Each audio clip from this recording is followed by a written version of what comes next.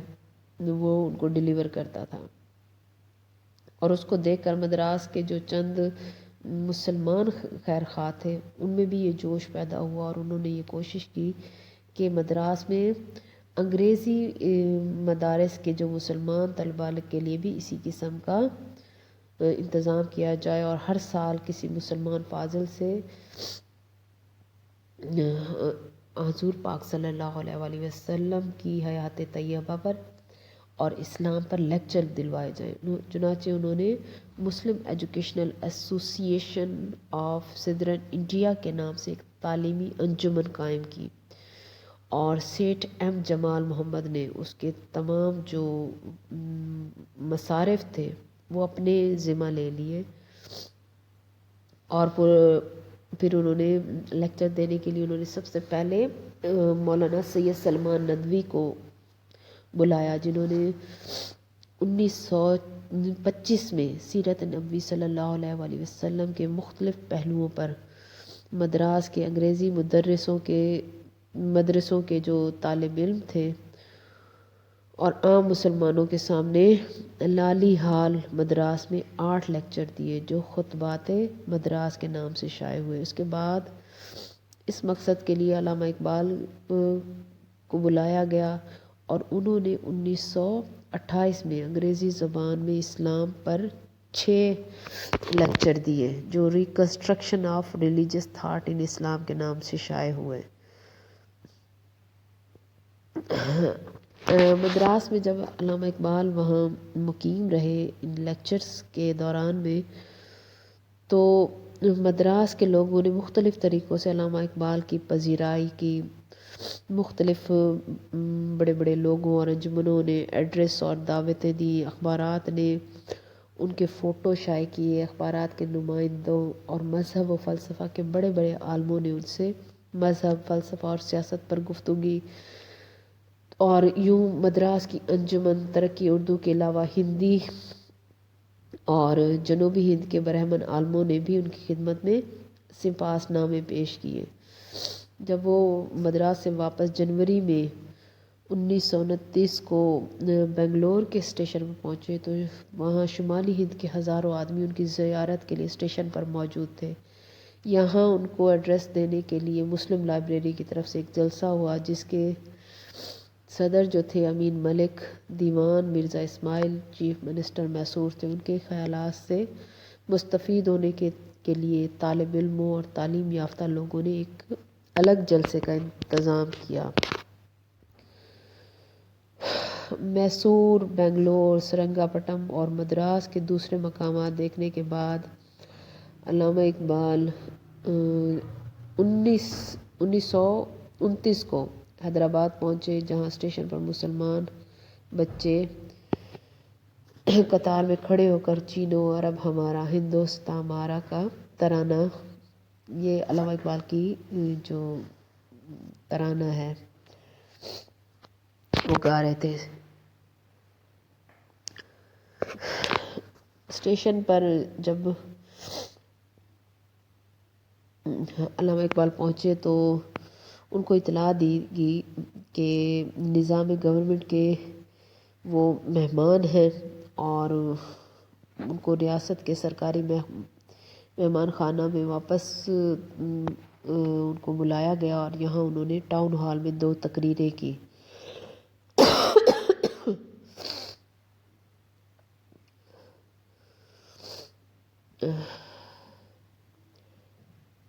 یہ ان کی حیات اور سنوارنے کے حوالے سے یہ باتیں جو ہیں یہ آپ کو ان کی زمانے کی کئی کتابوں سے مل جائیں گی۔ ایک یہ مختصر سا جو ہے تھوڑا سا میں آپ کو ان کی سیاست کے حوالے سے بتا دوں کہ علامہ اقبال نے 1926 میں سیاست کے میدان میں جب آئے، لیکن انہوں نے 3-4 سال کے اندر ہی اپنی محنت قابلیت کی وجہ سے ایک سیاسی وقار حاصل کر لیا۔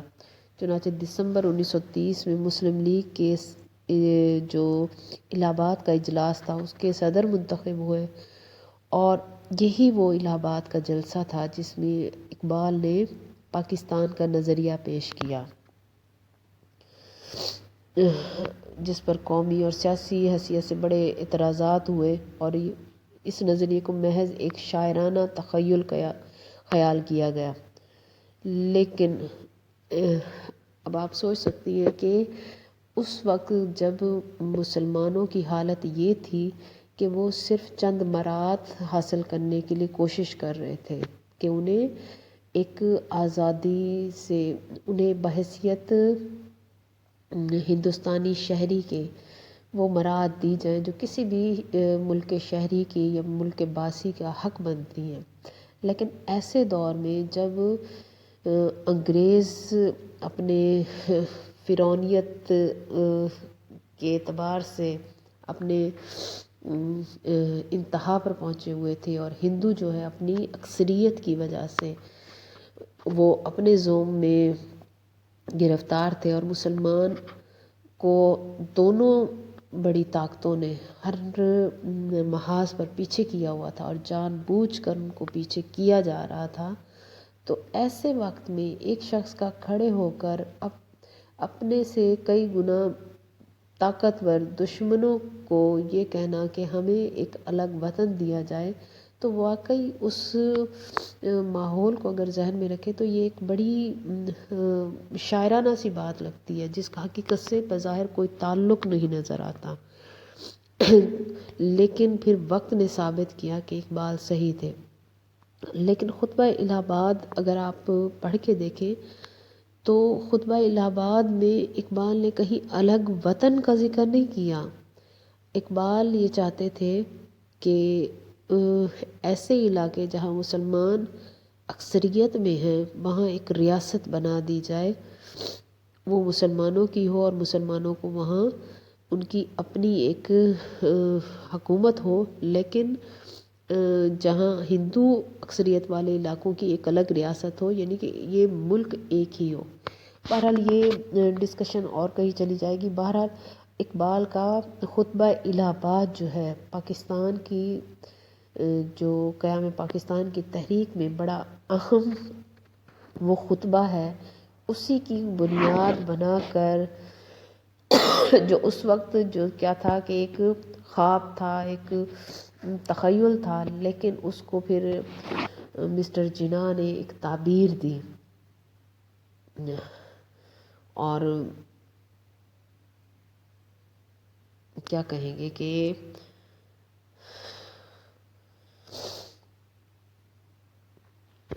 اللہ تعالیٰ جو ہے وہ مخلص لوگوں کی،